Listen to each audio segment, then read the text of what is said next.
What's going on, guys? I'm back here again today with something I never thought I'd have on my channel. Here it is, all the way from Uberti in Italy, brought to you by Taylors & Co., an 1847 Walker. Alright guys, first I'd like to thank Target Shooting Solutions for letting me use the range for this video today. Much appreciated. Don't forget to check those guys out.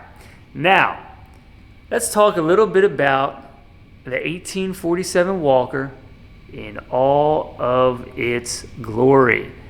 This thing I've had on my list of guns to buy, believe it or not, for a long time, because it's just that classic, cool, cowboy, old frontier, mid-1800s stuff. And I love the open top. Of course, this would have originally come in black powder. I believe it was 44 caliber, which is how this shipped.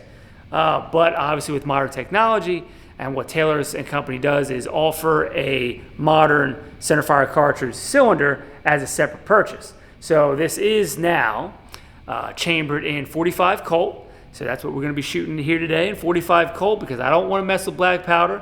Although, just like the other Taylor's gun that I had, you've seen on my channel a couple months ago, it does still, I will accept fully functional black powder, cap and ball, the whole thing. So this will, still act as a black powder gun.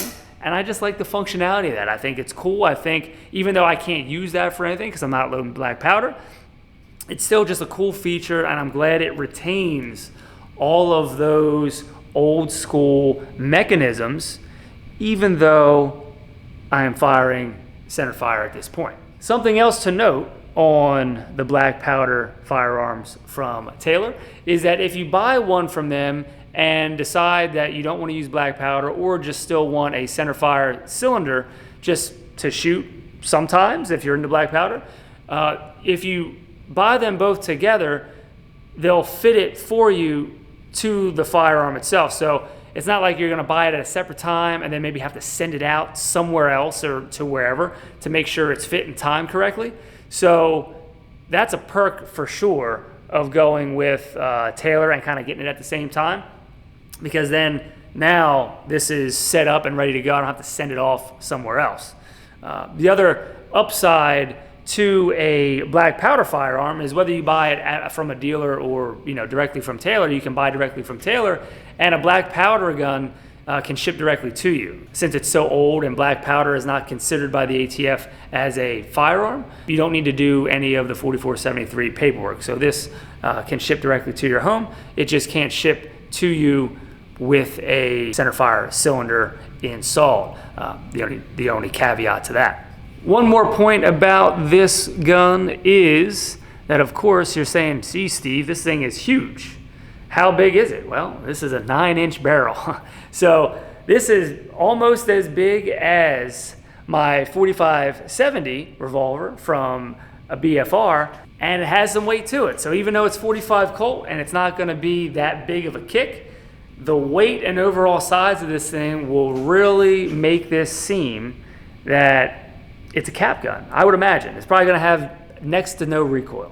Before we take these first shots, I want to show you the only downside to owning this particular type of firearm with a cylinder conversion, cap and ball type gun, now to a centerfire cylinder. This new cylinder does not load the same way a traditional revolver would, with either the cylinder folding out to the side or with like the normal single action center fires with the little loading gate that opens and you manually rotate and put in each round into the cylinder.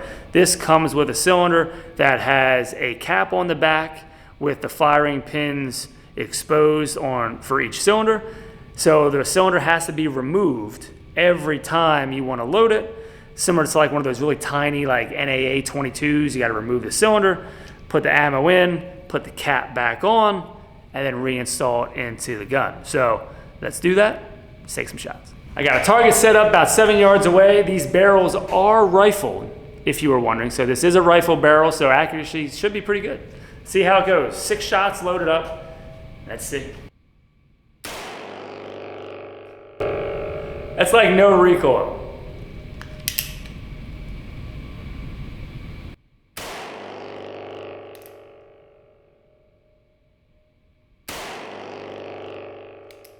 one-handed action.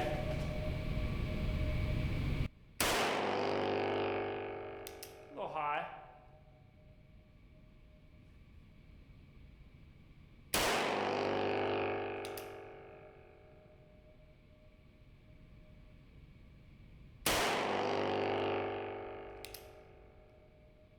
Should be 6, but just making sure. Guys, I'm telling you, this thing is cool. It has literally like almost zero recoil. It feels just like, you can probably tell on camera, it feels just like this little pop. I'm really happy with this old school revolver because it's just like an iconic frontier type of gun, you know, that mid 1800s, 1847. These things are cool, and from what I understand, you know, Taylor hasn't had these in about a year and a half or so. So they're really uncommon. They are hard to find. So I'm really glad I could add this to my collection as just something that, you know, even though it's not an original 1847's gun, this is still something cool to pass down through the generations as part of history. Because now, I mean, geez, we're almost 200 years past when this thing was issued to, you know, cavalrymen back in the 1800s. So this is really nice. It's a really cool piece, and I'm sure you don't follow me for this type of weapon, but it's really something to look at, something to certainly appreciate, and I think anybody should have something cool, something old school like this in their collection because it's just like a piece of history.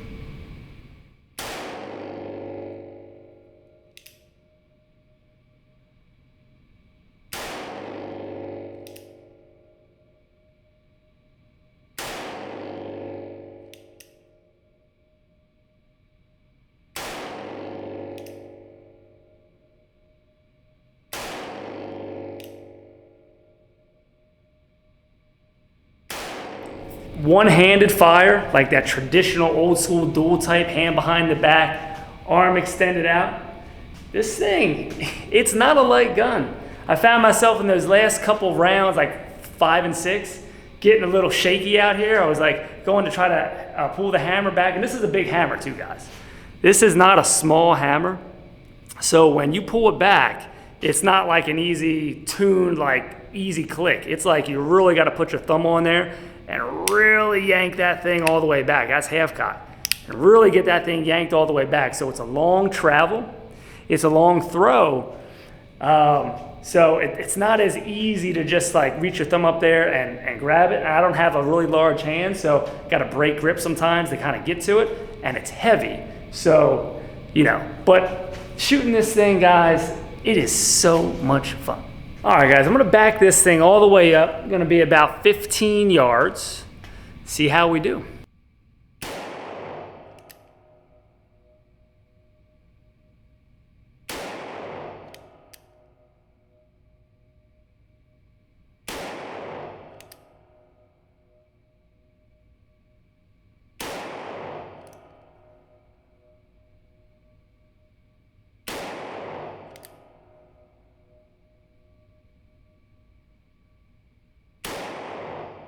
I'm shooting high. After the first couple, I started holding low. And when I started holding low is when I got into here. So my last 3 or 4 shots were 1, 2, 3, 4, and I was up in here. So I was on target at 15 yards, which is great. All my closer shots, believe it or not, all the one-handed stuff I was doing was all these ones. I was high, on target, but still high. All right, so how it takes down is you have this little latch right here. You push this thing through, pull it out. Once it's pulled out all the way, you pull off the barrel. Barrel assembly comes off. Cylinder, you got to put it in half cock. Cylinder comes out. Pull out your empties, reload, and then once you reload, the cap, you can either take it off or you know, leave it on, line it back up in the notches, close it, push it down, barrel goes back in, line it up, tab through, and you're set. All right, guys, so that's it. That is the 1847 Walker from Uberti out of Taylor's & Co. I appreciate Taylor's & Co. for all they do, bringing in all the cool stuff and making all the cool stuff happen. So again, guys, this is a cool historic piece, something you can use and shoot as much as you want with a modern day cylinder. Don't forget to check out Taylor's & Co., of course. And guys, don't forget, check me out on Instagram, SteveMP5, and I'll see you next time.